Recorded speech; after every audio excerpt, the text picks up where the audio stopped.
Pintu teater 2 telah dibuka. Para penonton yang telah memiliki karcis dipersilakan memasuki ruangan teater.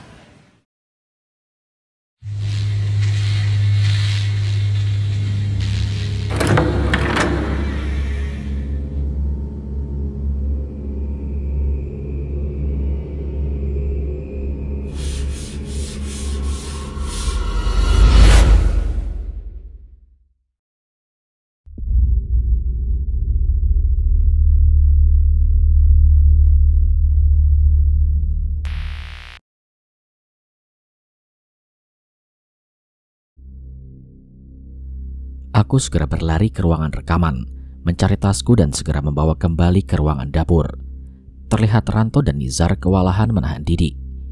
Sebuah korek api dengan ukiran kuno kukeluarkan dari tas. Pemantiknya cukup keras, namun aku tetap berhasil menyalakannya. "Nizar, mundur!" ucapku pada Nizar yang masih menahan Didi. Terlihat dari sudut-sudut ruangan makhluk halus bermunculan. Begitu juga dengan Nandar yang ada di belakangku. Singkirkan benda itu!" ucap Didi yang meringkuk di ujung ruangan. Makhluk itu terganggu dengan cahaya dari api ini. Perlahan terlihat sosok makhluk bertubuh serba hitam mengenakan pakaian sinden keluar dari tubuh Didi.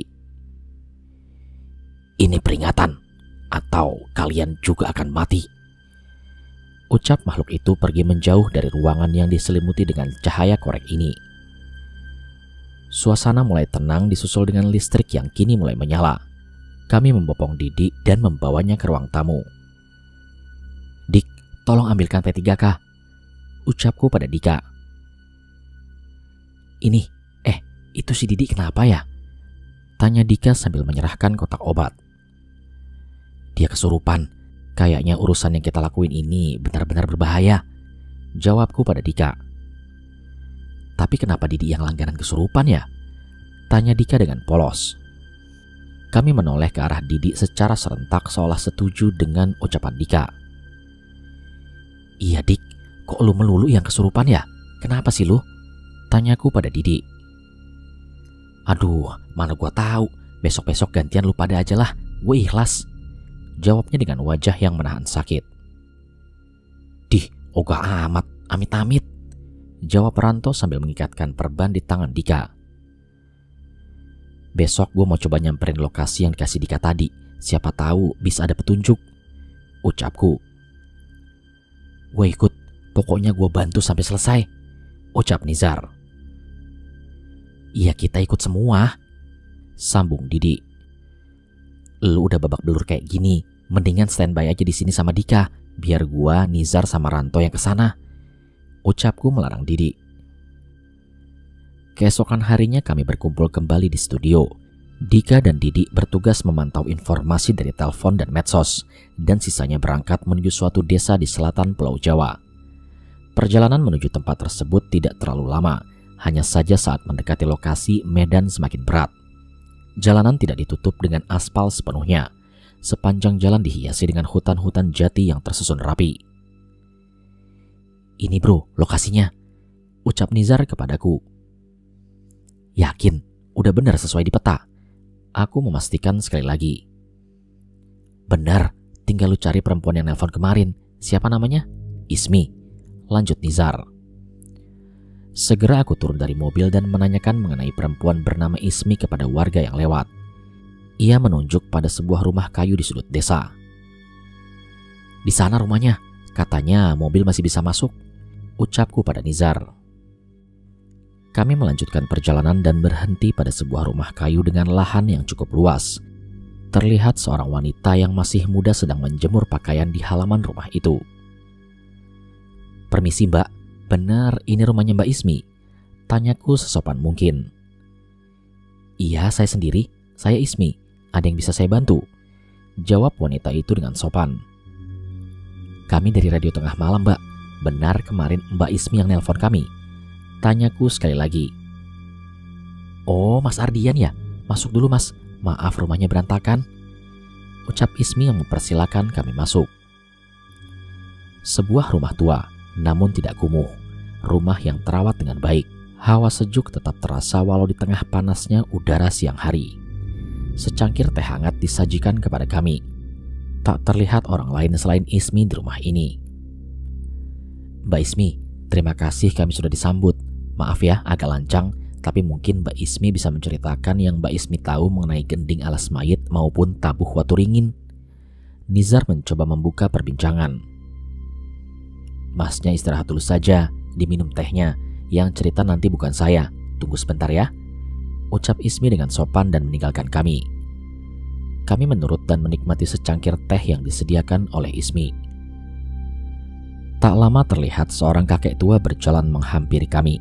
Ismi terlihat menggandengnya berjalan dengan sangat hati-hati dan mendudukkannya di dekat kami. Ini kakek saya, namanya Mbah Rusman, dia yang akan menceritakan semuanya, jelas Ismi kepada kami. Mbah Rusman memperhatikan kami satu persatu. Sepertinya ia juga menyadari keberadaan hantu Nandar yang terus mengikutiku. Kami merapikan posisi duduk dan memberikan senyuman seramah mungkin kepada Mbah Rusman. Setelah kalian tahu semuanya, apa yang akan kalian lakukan? Tanya Mbah Rusman. Kami hanya mencari informasi, Mbah. Teman kami di Jawa Tengah. Mereka yang ahli soal hal gaib yang akan mencoba menghentikan kutukan itu, jelasku pada Pak Rusman. Bagus, jika kalian yang ikut campur sudah pasti kalian mati, ucap Mbak Rusman. Kami sangat mengerti akan hal itu, namun setidaknya aku harus mendapatkan informasi yang bisa membantu Cahyo. Menginaplah semalam di sini, nanti malam kalian akan tahu semuanya, ucap Mbak Rusman.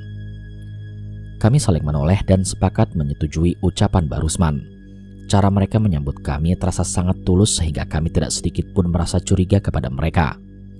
Kami melalui siang hari dengan berbincang-bincang hal kecil.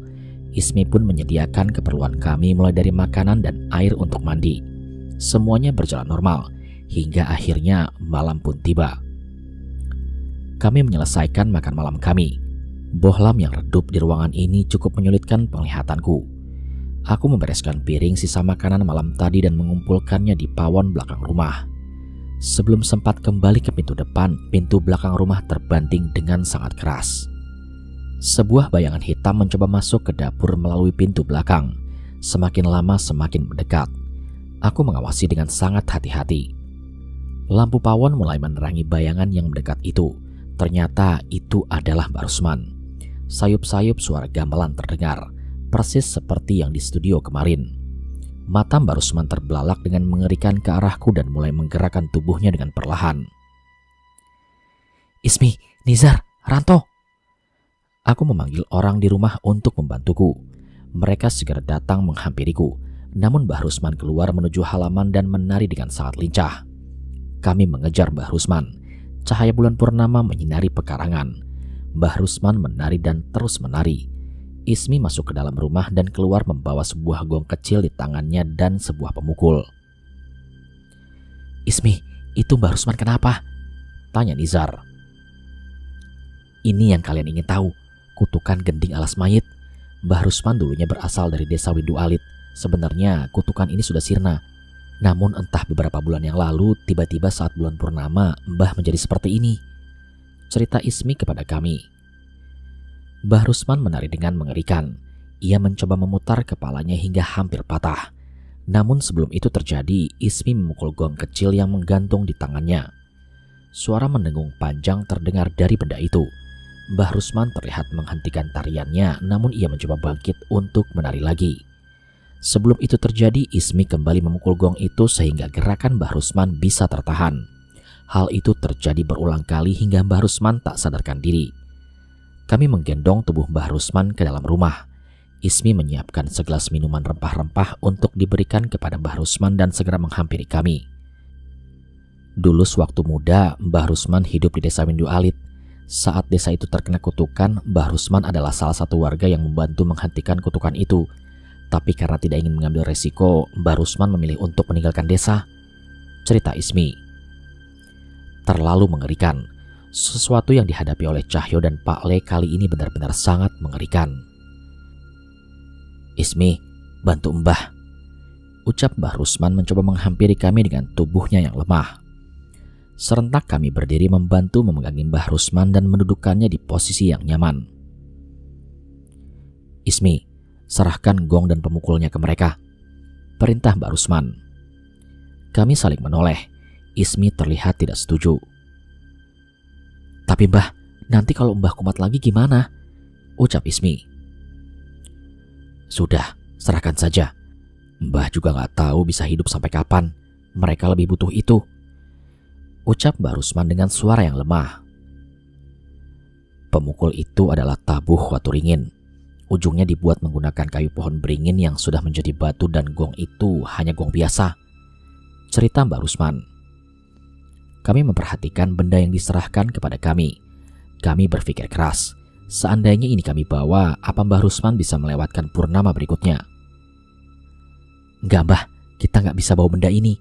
Mbah butuh ini," ucapku pada Mbah Rusman. Walaupun ini adalah tabuh waturingin, ini tidak cukup untuk membersihkan kutukan di desa Windu Alit. Orang yang meminta bantuan kalian harus membuat kembali tabuh yang lebih besar dari batu pohon beringin yang ada di sebuah sendang di alas mayit. Dan kalian harus bawa ini agar bisa sampai ke sana hidup-hidup. Mbah Rusman melanjutkan ceritanya tanpa memperdulikan pendapat kami.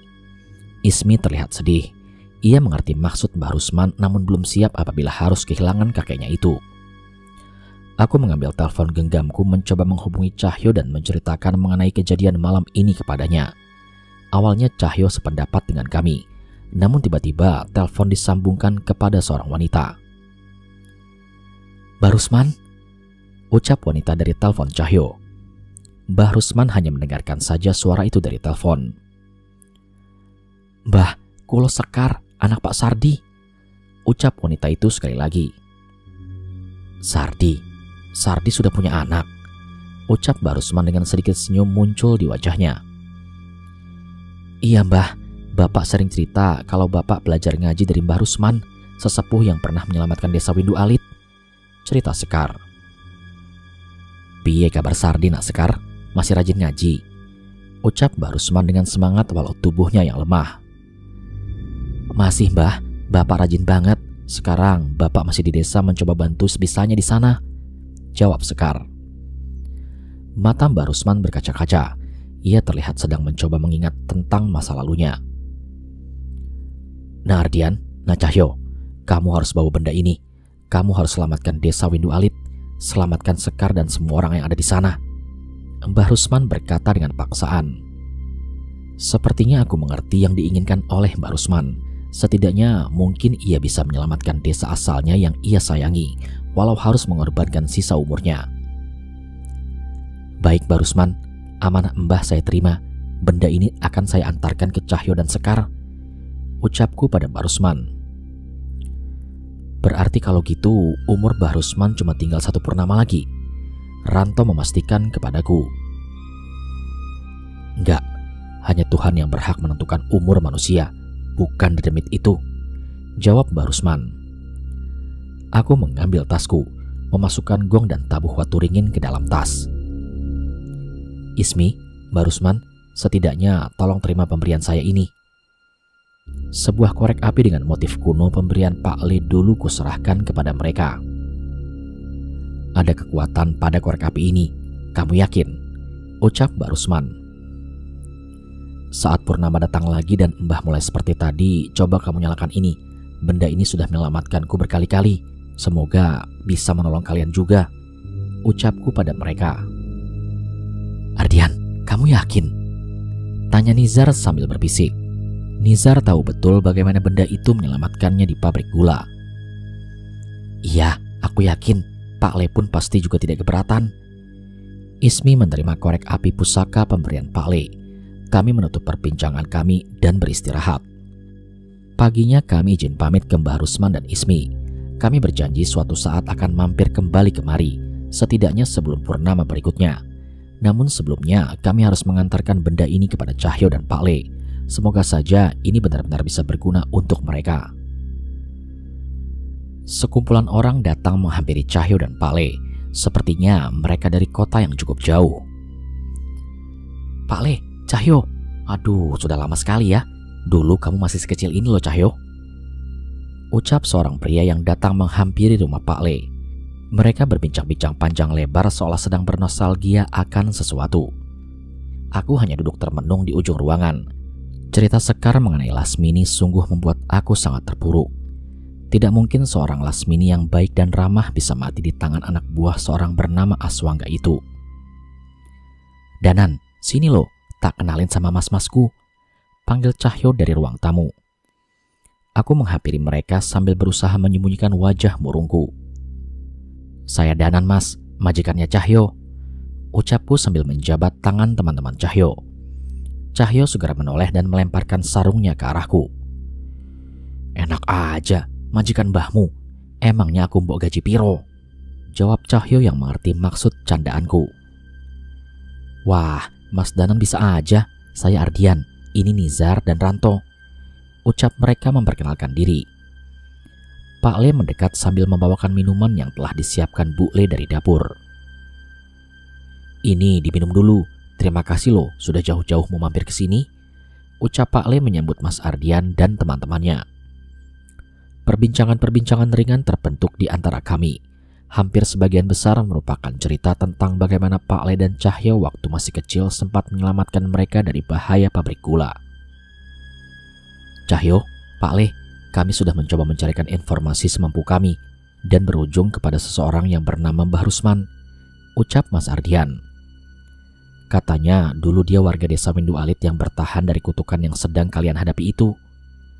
Sebagian besar kami sudah mengetahui cerita Mas Ardian lewat telepon. Namun dengan bertemu langsung cerita mereka tentang Mbah Rusman terasa lebih menyedihkan. "Sebentar Mas Ardian, sebelum dilanjutkan ceritanya biar saya panggil Sekar dulu," ucap Cahyo memotong cerita Mas Ardian. Sambil Mas Ardian melanjutkan ceritanya, Mas Nizar masuk dalam mobil dan mengambil sebuah benda yang terlihat cukup besar. "Nah, ini barangnya," ucap Mas Ardian membukakan sebuah bungkusan yang berisi sebuah gong kecil dan pemukulnya. Menurut cerita Mbah Rusman, pemukul ini yang disebut dengan tabuh Waturingin. Namun ini tidak cukup untuk satu warga desa. Akan tetapi kalian harus membuatnya lagi dari kayu pohon beringin tua di sebuah sendang di hutan, cerita Mas Ardian.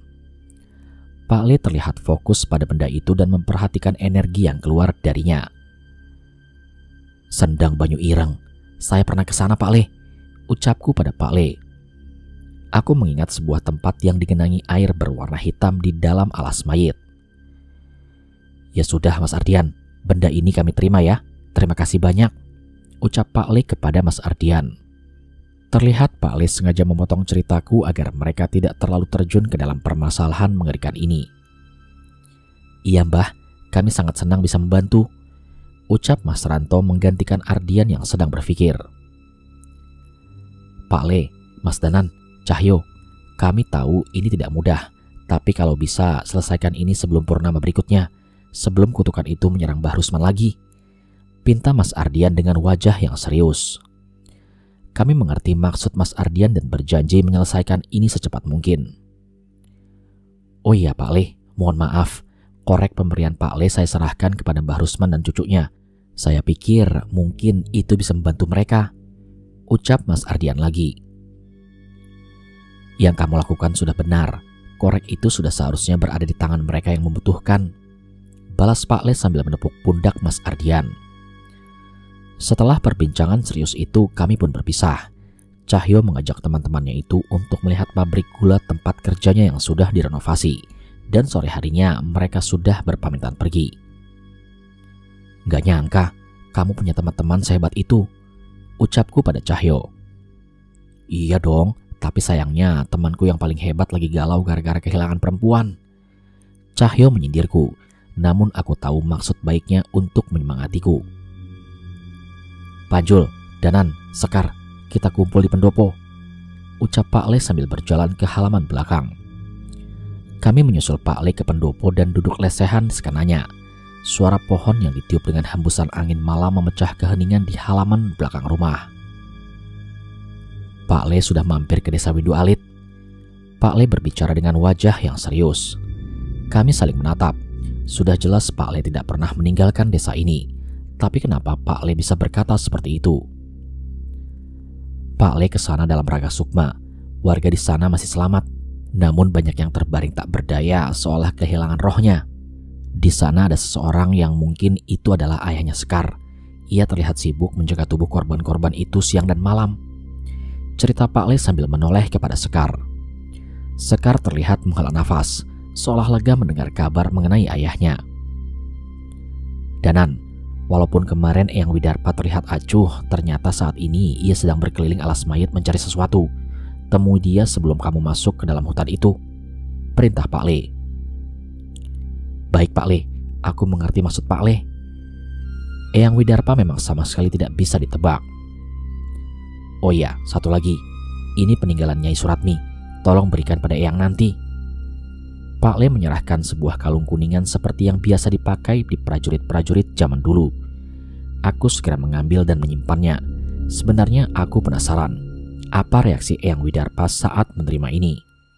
Pak Le menutup perbincangan kami dengan mengajarkan sebuah mantra penyembuh kutukan, termasuk kepada Sekar. Pak Le bilang, mungkin nanti ayah Sekar akan membantu kami di alas mayit. Jadi Sekar harus bisa membantu warga untuk menahan kutukan yang diterima oleh warga desa.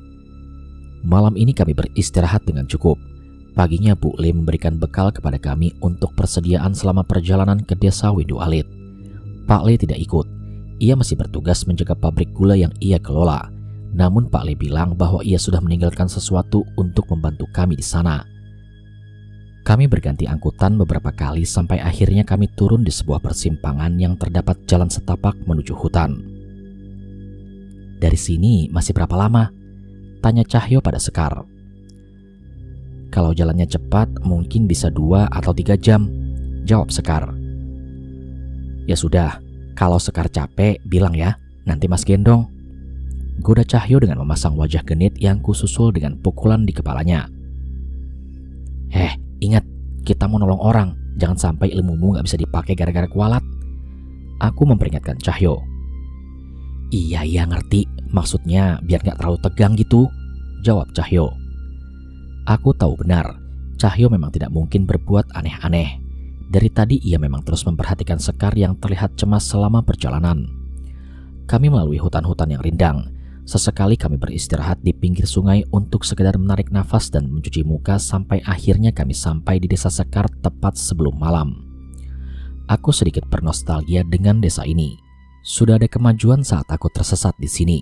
Listrik masih belum menerangi desa ini. Selain itu tidak banyak yang berbeda. Selain sebuah rumah yang terlihat cukup besar di tengah-tengah desa, mungkin saja itu rumah juragan kaya yang bernama Aswangga.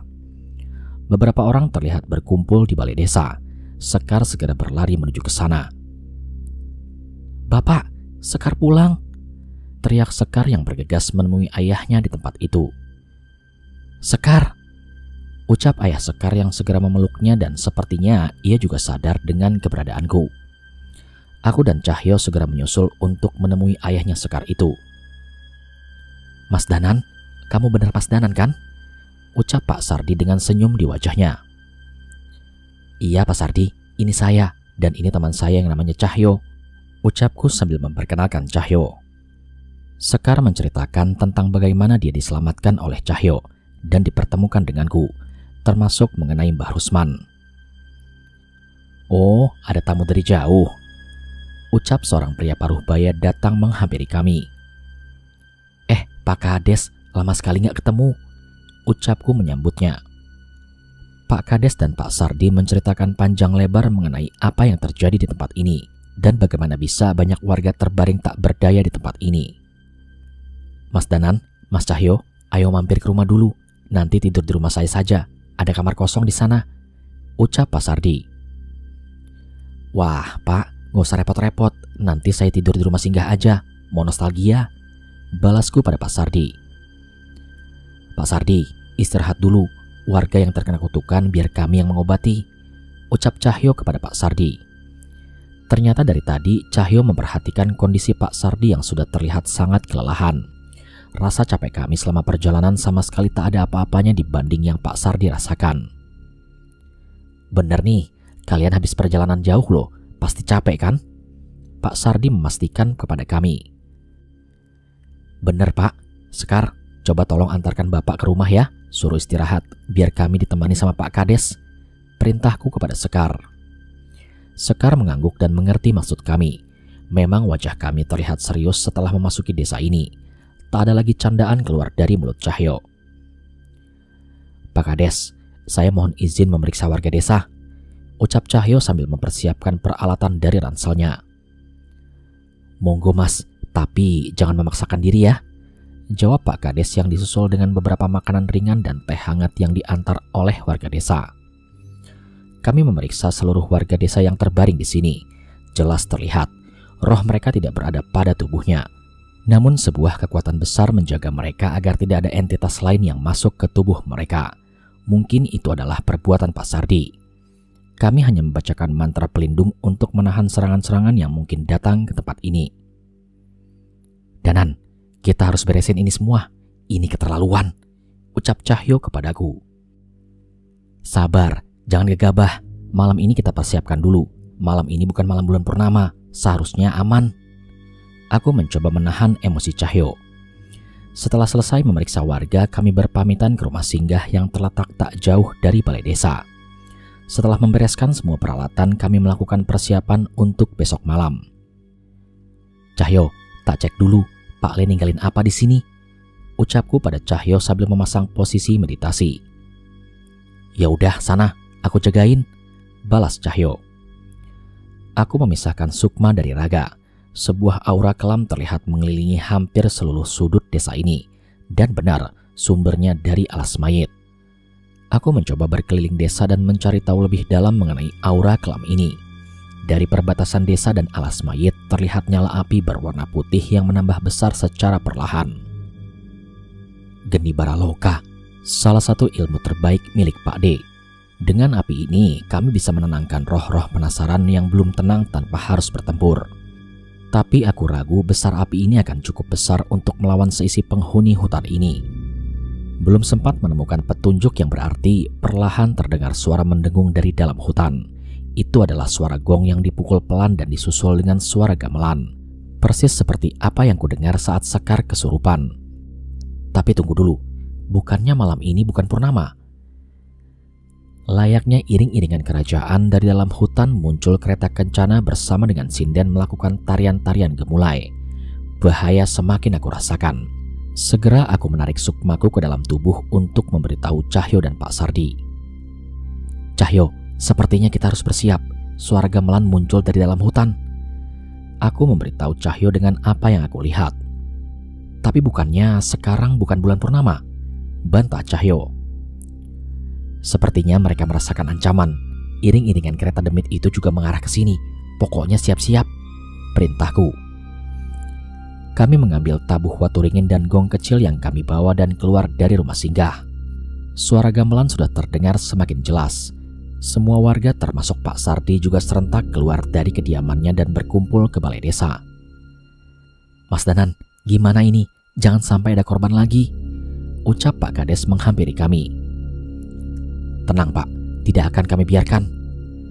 Aku menenangkan Pak Kades sambil memperhatikan gelagat warga mencari tahu apakah ada yang terpengaruh dengan suara gending itu. "Pak Sardi, Sekar, mana Sekar?" Cahyo yang tidak menemukan keberadaan Sekar menanyakan kepada Pak Sardi yang datang bersama warga. "Lah, Nak Cahyo, tadi Sekar pamit mau mengantarkan makanan untuk kalian," ucap Pak Sardi yang mulai cemas. Insting Cahyo memaksanya untuk berlari ke balai desa dan mendobrak pintu kayu yang tertutup di sana. "Danan, di sini!" teriak Cahyo memanggilku. Aku berlari dan segera memperhatikan apa yang dilihat oleh Cahyo. Di tengah-tengah warga yang terbaring, Sekar menari dengan gemulai mengikuti irama gamelan. Ia terlihat mengelilingi warga yang terkena kutukan. "Sekar, lawan Sekar!" teriak Pak Sardi yang mencoba menghentikan anaknya itu. Namun itu semua sia-sia. Pak Sardi terpental dengan kekuatan besar yang memancar dari tubuh Sekar. Sekar menoleh dengan senyum mengerikan di wajahnya. "Satu persatu kalian akan mati. Tidak ada tempat bagi kalian untuk lari." Suara mengerikan terdengar dari mulut Sekar. Cahyo berlari mendekat dan memukul gong dengan tabuh waturingin pemberian Mbah Rusman. Suara mendengung panjang terdengar ke seluruh penjuru ruangan. Tarian Sekar sempat berhenti. Ia terjatuh dan memuntahkan cairan berwarna hitam. Sekar mencoba menari lagi dan dihentikan dengan suara gong yang dipukul oleh Cahyo. Sekar yang kesurupan terlihat semakin kesakitan, namun samar-samar terlihat bayangan wanita hampir terpisah dari tubuh Sekar. "Lasmini, roh Lasmini memasuki Sekar!" teriakku pada Pak Sardi. Pak Sardi mengambil posisi dan membacakan doa-doa untuk menghentikan pergerakan demit yang ada di tubuh Sekar. Aku teringat geni baraloka yang ditinggalkan oleh Pak Le. Sebuah mantra pemanggil kuucapkan untuk menarik sebagian dari api itu dan melemparkannya kepada Sekar. Sekar yang merasa kepanasan mulai terjatuh dan kehilangan kesadaran. Di hadapanku ada sesosok roh wanita berpakaian kebaya memandangku dengan wajah yang pucat. Aku mengenalinya. Itu adalah Lasmini. Suara gamelan terdengar semakin keras. Demit berwujud Lasmini itu pun mendekat hingga menembus tubuhku. Aku kehilangan kesadaran, namun sebuah penglihatan muncul di kepalaku. Terlihat seorang laki-laki berbicara kepada Lasmini. "Lihat, ini foto orang tuamu kan? Aku pastikan mereka akan dihukum mati setelah ini," ucap orang itu mengancam Lasmini. "Jangan Aswangga, tolong, sudah cukup kamu mengurung mereka bertahun-tahun," Lasmini memohon sambil menangis. "Kesalahan mereka tidak bisa dimaafkan, kecuali kamu menuruti semua perintahku." Aswangga mencoba mengintimidasi Lasmini. Apa mau kamu? Aku akan lakukan semuanya. Asal kamu berjanji membebaskan mereka," ucap Lasmini sambil menutup wajahnya menahan air mata yang menetes di pipinya. "Aku membangun sebuah rumah di sisi belakang hutan. Temui aku di sana setiap malam bulan purnama," perintah Aswangga sambil melemparkan foto kedua orang tua Lasmini dan meninggalkannya. Sebuah rumah kecil terlihat di sisi belakang hutan. Sebuah lampu minyak sudah menyala dengan terang di dalamnya. Seorang wanita berjalan dengan ragu menuju rumah itu. Ia sempat terhenti di depan pintu, namun rasa sayangnya kepada orang tuanya memaksanya untuk tetap masuk. "Aku sudah di sini. Apa yang kamu mau?" tanya Lasmini. Aswangga tidak menjawab. Ia hanya berjalan ke arah pintu dan menguncinya. "Harusnya kamu sudah tahu apa yang aku mau," ucap Aswangga sambil menyentuh pipi Lasmini. Lasmini sontak mundur, namun Aswangga menahan kedua tangannya. Aku tak sanggup melihatnya. Bibir mungil Lasmini dilumat dengan paksa oleh Aswangga. Tangan biadab itu meraba ke seluruh tubuh Lasmini dengan penuh nafsu. Lasmini mencoba melawan, namun tamparan keras menghantam pipinya. "Jangan coba melawan, kecuali kalau kamu mau orang tuamu pulang tanpa nyawa," ancam Aswangga. Lasmini ketakutan dan tak berani melawan. Ia hanya pasrah saat kesuciannya diregut dan tubuhnya dinikmati oleh Aswangga. Terlihat air mata Lasmini tak henti-hentinya membasahi tempat itu. Setiap malam purnama Lasmini harus melayani nafsu bejat Aswangga, sampai akhirnya ia merasakan hal aneh pada tubuhnya. Lasmini mengandung anak dari Aswangga. Beberapa kali Lasmini memberitahu Aswangga secara diam-diam, namun Aswangga menentangnya dan tidak percaya, sampai akhirnya ia mengatakannya di depan warga desa. "Ini anakmu, Mas, anakmu," ucap Lasmini kepada Aswangga yang dibalas dengan pukulan keras yang menyebabkan Lasmini terjatuh. Melihat kejadian itu, warga berkerumun dan anak buah Aswangga segera menyusul menghampiri Aswangga. "Perempuan brengsek!" Aswangga memukul Lasmini tak hanya sekali. Setiap ia akan berbicara, Aswangga menghentikannya dengan menghajarnya.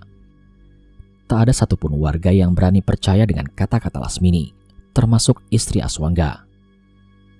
"Sudah, bunuh saja!" teriak salah seorang anak buah Aswangga memanaskan emosi warga. "Jangan Pak, bicarakan baik-baik dulu," ucap salah seorang warga. Sekali lagi pukulan yang keras menghantam Lasmini, dan wanita itu hanya diam berlutut sambil melindungi janin di perutnya. "Sudah Pak, sudah, jangan sampai ada yang mati.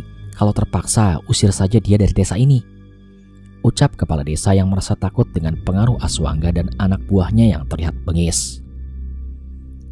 "Baik, bawa dia, usir dia dari desa ini," perintah Aswangga kepada anak buahnya. 3 orang yang bertubuh besar dengan kasar menarik tubuh Lasmini dan menyeretnya membawanya keluar dari desa. Di tengah perjalanan, salah seorang anak buah Aswangga tergoda dengan tubuh Lasmini yang terlihat bajunya yang terkoyak. "Bawa ke hutan aja gimana?" ucap salah seorang anak buah Aswangga sambil memberikan isyarat kepada teman-temannya. Wah, pinter kowe, ucap temannya sambil tersenyum. Lasmini dipaksa berjalan menyusuri hutan di perbatasan desa itu. Sampai di kedalaman hutan, anak buah Aswangga melucuti pakaian Lasmini hingga tak selai benang pun ada di tubuhnya. Lasmini menangis sejadi-jadinya melindungi tubuhnya. Satu persatu anak buah Aswangga memperkosa Lasmini dengan kejam.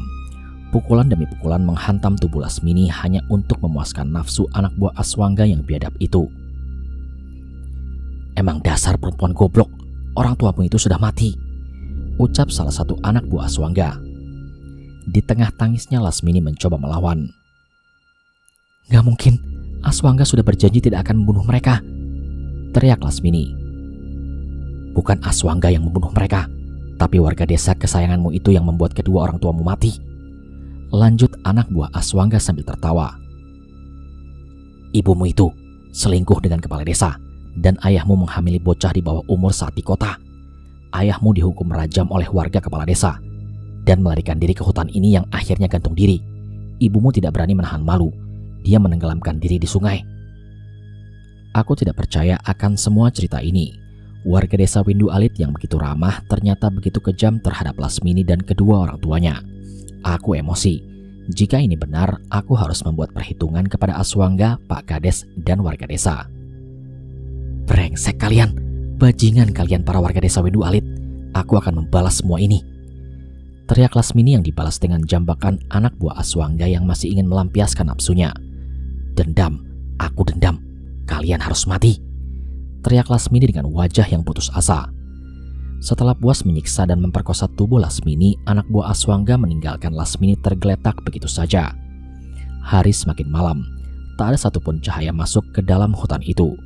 Lasmini tersadar dan menyeret tubuhnya sedikit demi sedikit. Di tengah rasa dendam yang menyelimutinya, ia sampai ke sebuah sendang yang digenangi dengan air yang berwarna hitam. Bau busuk mengelilingi tempat itu. Mati, warga desa harus mati, ucap Lasmini di setiap langkahnya. Suara gemericik air terdengar. Riak air muncul dari genangan air yang berwarna hitam itu. Sebuah kepala dengan sanggul di kepalanya muncul dari dalam sendang. Namun tak ada bola mata di wajah itu. Makhluk itu berdiri dan semakin mendekat ke Lasmini. Aku bisa nolongin kamu untuk membunuh orang-orang itu, ucap makhluk itu pada Lasmini. Lasmini kemudian memandang setan itu. Setelah semua yang telah ia lalui, wajah seram setan itu sama sekali tidak membuatnya takut. Apapun akan aku lakukan, yang penting warga desa mati, ucap Lasmini kepada makhluk itu. Tiba-tiba suara gong berbunyi. Penglihatanku menjadi kabur. Mataku kembali melihat orang-orang di balai desa. Aku masih terbawa emosi. Selain itu, roh Lasmini masih berdiri di depanku. Dan wajahnya tidak lebih dari sejengkal dari pandanganku. Kamu sudah tahu semuanya kan, Danan? Kamu masih mau membantu warga desa yang biadab itu, ucap demit itu kepadaku. Wajahku merah padam. Terlihat di pintu ruangan Pak Kades berdiri dengan seseorang yang dijaga oleh beberapa anak buahnya. Itu pasti Aswangga. Aku merapalkan ajian lembur saketi kepada tanganku dan bersiap menyerang mereka. Balaskan dendamku, Danan. Balaskan rasa sakitku. Dan jadilah pangeranku di alas mayit, ucap roh Lasmini diikuti dengan tawa yang mengerikan.